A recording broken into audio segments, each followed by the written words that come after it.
Olá, minha gente! Quarta-feira aqui na TV Evangelizar, estamos começando o nosso programa Hora Boa. E hoje é aquele dia que eu gosto muito, pois nós falamos sobre o autismo. E daqui a pouco nós vamos conversar com Bruno Luiz Simão. Ele que é professor universitário, especialista em psicopedagogia. Vamos ainda ver o que está em alta nesse nosso Brasil. Vamos ter informação de qualidade e muito mais. Por isso, meu povo, roda a vinheta.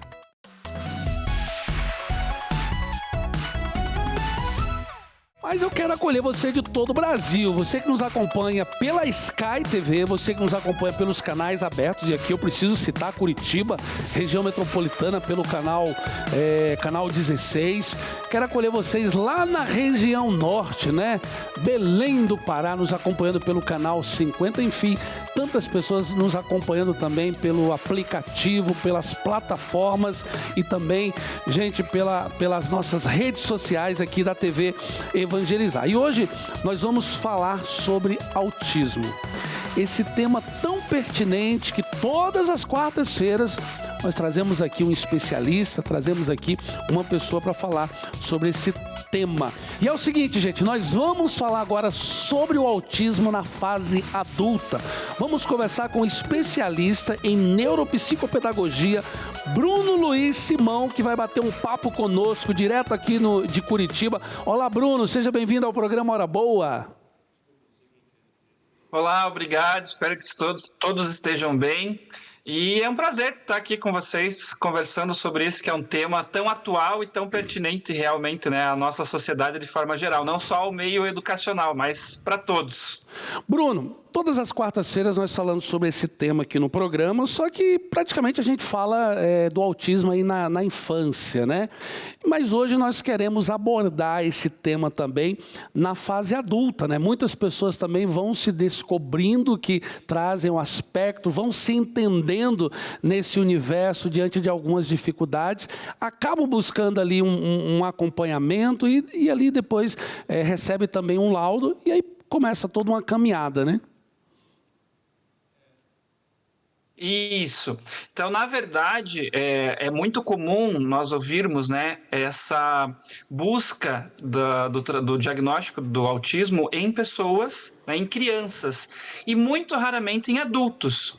Por quê? Porque a gente está falando aí, atualmente, de situações muito voltadas, basicamente, pelo próprio diagnóstico. Né? Por quê? Porque hoje muitos especialistas têm um olhar voltado para quê? Para aquele diagnóstico infantil. Muitos dos instrumentos que são utilizados, eles têm um olhar voltado para o público infantil.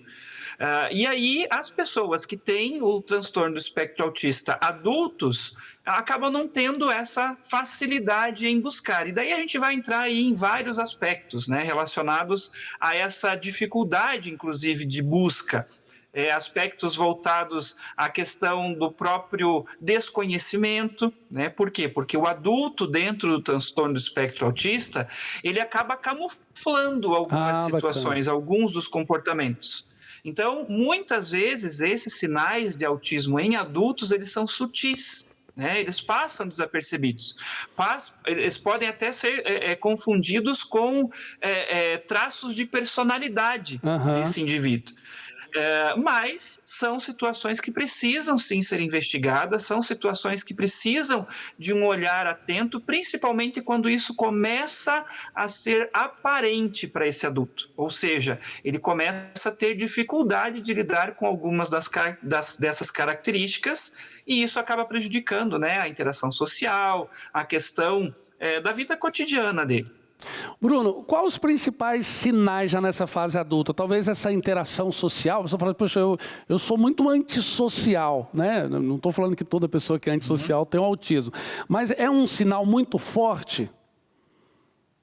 Veja, como eu falei, muitas características, como elas são muito sutis no comportamento do adulto, e por muito tempo, porque assim, o autismo ele não é uma coisa que, eu acordei hoje, nossa, descobri que eu sou autista, o autismo apareceu na minha vida faz um mês. Não, o autismo já está na vida dele há muito tempo, né?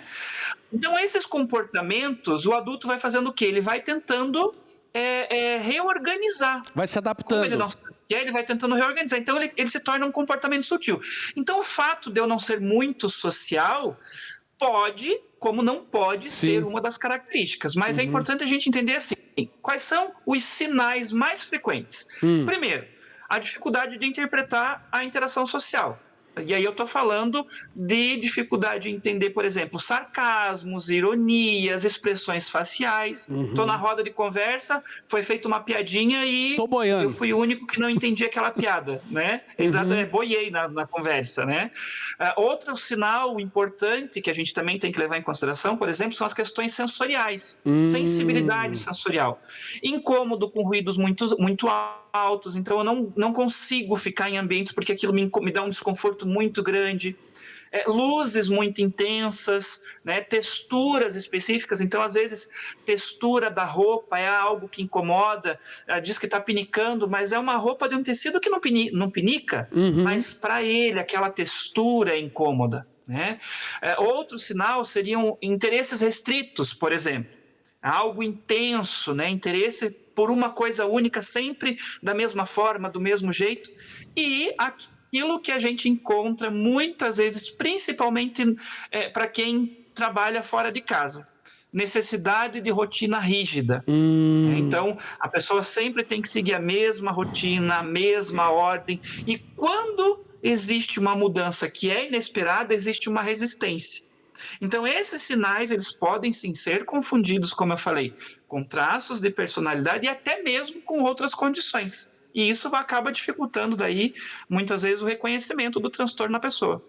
E, ao seu modo de ver, por que essa dificuldade muitas pessoas acabam descobrindo depois dos 30 ou dos 40 anos que tem o espectro?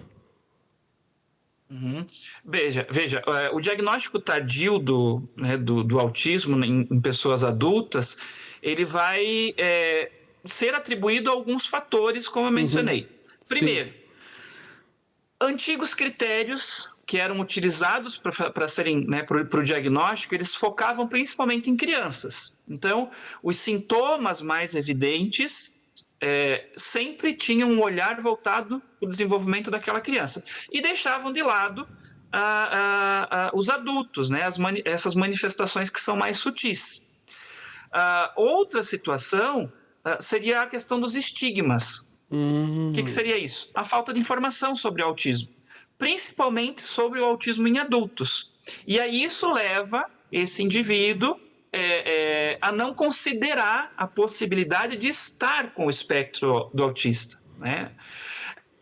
Outro fator também seria a questão do desenvolver estratégias de camuflagem. Nós, enquanto adultos, buscamos muitas vezes, dependendo do lugar, do ambiente, das situações que nós estamos, camuflar algumas características para fazer parte daquele ambiente. Né? E a gente passa a vida fazendo isso. Então, no meu ambiente de trabalho, eu tenho que me portar de uma forma, na sociedade de outra, enfim, eu vou camuflando comportamentos. E quando esse comportamento se torna algo excessivo, até mesmo que possa atrapalhar ou criar olhares diferentes para a sociedade, isso se torna, fica mascarado.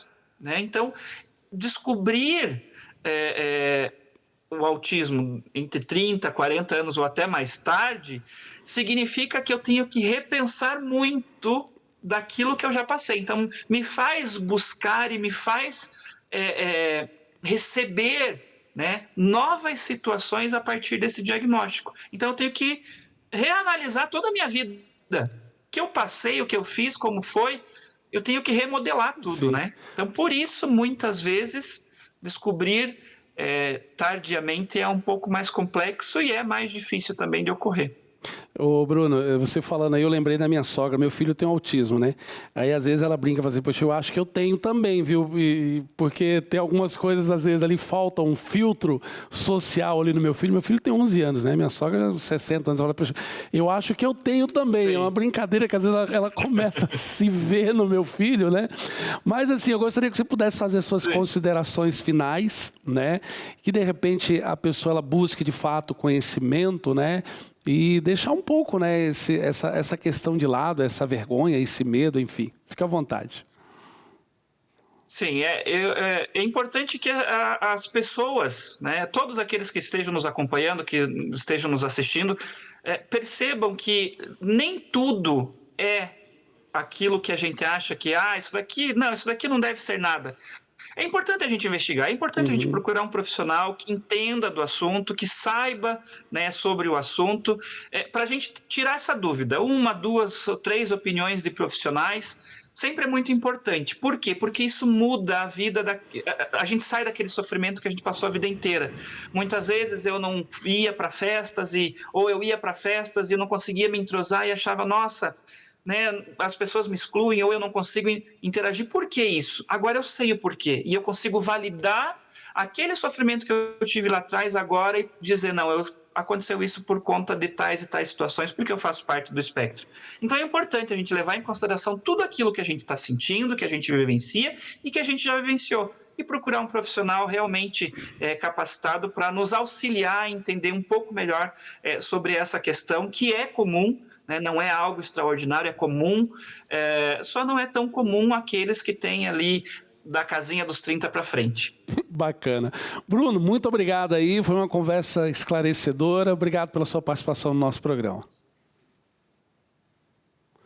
Gente, que bacana, né? O conhecimento, né, gente? Nós precisamos levar cada vez mais conhecimento às pessoas, né? De fato, para muitos, o autismo não é um mar de rosa, mas também não é um bicho de 7 cabeças. Então, a partir do momento que você se conhece, como dizia ali o Bruno, você vai se encontrando, né? Você vai se encontrando e hoje nós temos especialistas que podem te ajudar. Então, busque ajuda, busque conhecimento, vamos tentar viver de forma mais leve com conhecimento. Mas agora nós vamos falar sobre saúde e aí nós temos um recadinho especial, veja aí. Olha só, gente, cuidar da saúde é fundamental, né? Até porque você lida com tudo durante o dia a dia, cuida de todo mundo, dos netos, dos filhos, ajuda a lidar com o restante da família. Então, cuidar da sua saúde é fundamental, principalmente a senhora, que tem dificuldade para fazer suas atividades, teve dificuldade para levantar cedo hoje, né? Sente aquelas dores no seu corpo. Eu quero te ajudar hoje a ter melhora dessas dores aí, principalmente essas dores nas juntas que limitam os movimentos, impedem a senhora de se movimentar livremente, de fazer as atividades dentro de casa. Perder a liberdade dentro da própria casa é muito frustrante, é triste. E eu quero ajudar a senhora hoje com magnésio quelato. Magnésio quelato é esse aliado que vai te ajudar a ter o alívio das dores, melhorar a mobilidade, ajuda também no equilíbrio hormonal, repõe também as moléculas de vitamina B, porque ele também é biciclinato, ajuda você a compor muito melhor vitaminas, nutrientes, porque é um excelente fixador. Faz o seguinte, pega o telefone, liga no 0800 591 8773 e pede agora o magnésio quelato. Mas, corre, pede agora para garantir o magnésio hoje com 60% de desconto e garantir 2 presentes. Além de não pagar a ligação, não paga o frete também e ganha o nosso seca-barriga e um excelente massageador elétrico. Isso aqui é para aquelas dores musculares, dores tensionais e para ajudar você a ter mais mobilidade dentro de casa. 0800 591 8773 é o telefone do magnésio quelato e, faço no carnezinho lá para o final de junho, não vai pagar nada agora. 0800 591 8773. Tá aí, é importante cuidar da saúde, às vezes o tempo vai chegando, a idade vai chegando e algumas vitaminas vão faltando ali no nosso corpo, no nosso organismo. Então, é importante aí uma suplementação de qualidade, tá bom? Nós vamos para um breve intervalo e tem mais, hein? Fique conosco, voltamos já. A TV Evangelizar também está no TikTok. Segue a gente por lá. Já estamos de volta, hoje quarta-feira. Quarta-feira nós sempre estamos aqui falando sobre o autismo, inclusive aí vários temas, gente, falando sobre comorbidade, falando sobre os níveis de suporte 1, nível de suporte 2, 3, enfim. E hoje foi um bate-papo bacana porque nós abordamos a questão do autismo na fase adulta, que é mais comum do que vocês imaginam, hein? Então, assim, é importante a informação, é importante o conhecimento. Mas agora nós vamos ao nosso boletim de notícias com a nossa equipe de jornalismo. Boa tarde, William. Médicos dos Estados Unidos conseguiram reescrever o DNA de um bebê e curá-lo de uma doença genética rara e fatal. Kylie, de 2 anos, nasceu com uma mutação que afetava o fígado e o metabolismo. Ele foi o primeiro paciente do mundo a receber um tratamento de edição genética personalizado. A técnica chamada de edição de base corrigiu o erro em uma única letra do DNA. Após 3 aplicações, Kylie apresentou melhora significativa e passou a se desenvolver normalmente. O caso abre caminho para terapias genéticas sob medida no combate às doenças raras. Uma tartaruga verde registrada em 2001 na cidade de Ubatuba, no litoral norte de São Paulo, reapareceu 24 anos depois, desovando em Fernando de Noronha, a mais de 2.500 quilômetros de distância. O animal, marcado pelo projeto Tamar quando ainda era jovem, mais que dobrou de tamanho e atingiu a fase adulta. É a primeira vez que uma tartaruga verde juvenil marcada no Brasil é encontrada adulta em outro ponto do país. O reencontro ajuda a comprovar na prática a migração das tartarugas entre as regiões costeiras brasileiras e reforça a importância das pesquisas de longo prazo na conservação da espécie. Eu volto com você, William. E é o seguinte, agora que você já está bem informado, nós vamos falar sobre felicidade. O que é o tal da felicidade? Quando nós abrimos o dicionário e procuramos a palavra, felicidade possui diversos significados. Nós podemos ir na questão da teologia, nós podemos ir no significado a partir da filosofia, então tem vários significados, mas nós vamos descobrir um pouco o que é felicidade. Vamos ver. No dicionário, felicidade significa sensação real de satisfação plena, estado de contentamento, prosperidade. E para você, o que é felicidade? Aristóteles, há mais de 2.000 anos, já afirmava que a felicidade é algo que se atinge pelo exercício da virtude e não da posse. As religiões, de modo geral, associam esse estado de espírito à fé e ao cumprimento dos ensinamentos de Deus, pois é a crença que agrega significado à vida. Freud, considerado o pai da psicanálise, defendia esse bem-estar a partir da satisfação dos seus desejos mais fortes. Segundo ele, a busca por esse sentimento é o que move os indivíduos, ainda que o desejo seja algo utópico. Não há dúvidas de que a procura pela felicidade é a principal e mais antiga busca do ser humano. Quando estamos felizes, pensamos em coisas boas e positivas, e às vezes até sentimos uma espécie de borboletas no estômago. Nosso corpo reage liberando hormônios como serotonina, endorfina, dopamina e ocitocina. Ao longo da vida, vamos descobrindo que a felicidade não está relacionada com posses, carros e bens materiais. É algo que está dentro de nós. Na grande maioria das vezes, a felicidade é despertada por gestos simples e singelos. É possível ser feliz já e ninguém precisa de um plano impecável para isso. Seja feliz hoje, seja feliz sempre. Te encontro num próximo Evangelizar Ensina. Até! Eu tenho para mim que a felicidade está cada vez mais em nós buscarmos viver o tempo presente. Procurar estar presente, consciente daquilo que nós estamos vivendo, né? E viver profundamente o hoje, o agora. Aproveitar o percurso, aproveitar o processo, aproveitar a jornada. Porque muitas vezes nós achamos que a felicidade está lá no ponto de chegada. E às vezes a felicidade está no percurso, está em você sentir a viagem, aproveitar a viagem. Então, seja feliz. Mas agora nós vamos acompanhar o que está em alta nesse Brasilzão de meu Deus. Vamos lá. O número de jovens empreendedores no Brasil não para de crescer. Segundo dados do Sebrae, já são mais de 8 milhões de brasileiros entre 18 e 29 anos que decidiram abrir o próprio negócio. Motivos não faltam: vontade de independência, dificuldade de inserção no mercado de trabalho e o desejo de transformar ideias em soluções reais. A tecnologia e as redes sociais são grandes aliadas dessa turma, que aposta na inovação e no propósito para fazer acontecer. Trabalhar menos horas, mas com mais foco. Essa é a ideia dos microturnos, tendência que vem ganhando força entre jovens da geração Z. A proposta é simples: jornadas mais curtas, com mais flexibilidade e equilíbrio entre a vida pessoal e profissional. De olho no bem-estar, essa galera tem buscado formas de fugir do modelo tradicional de trabalho. E com a ajuda da tecnologia, dá para ser produtivo